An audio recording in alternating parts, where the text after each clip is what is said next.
GST మార్పు తర్వాత ఏ car rate ఎంత తగ్గుతుంది? జీఎస్టీ 2.0 ద్వారా దేశీయ మార్కెట్లో ఎంట్రీ లెవెల్ హ్యాచ్ బ్యాక్ నుంచి లగ్జరీ ఎస్యూవీ కార్ల వరకు ధరలు తగ్గుతాయి. కొత్త కారు కొనుగోలు చేసేవారు కనిష్టంగా 65,000 నుంచి గరిష్టంగా 11 లక్షల వరకు తగ్గింపు పొందవచ్చు. అయితే అది కారు మోడల్ బట్టి మారుతుంటుంది. చిన్న కార్లపై జీఎస్టీ 28% నుంచి 18% తగ్గించారు. అలాగే సెస్ సైతం రద్దు చేశారు.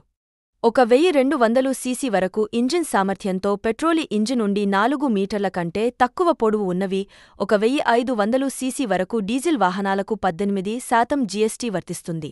అయితే 1500 సీసీ తర్వాత ఉండే పెద్ద కార్లు, ఎస్యూవీలకు జీఎస్టీ రేటును 40%గా నిర్ణయించారు.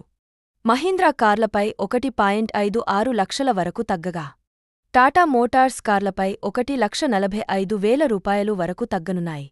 అలాగే టయోటా కార్లపై 3,49,000 రూపాయలు వరకు తగ్గగా, BMW కారుపై 8,90,000 రూపాయలు తగ్గనున్నాయి.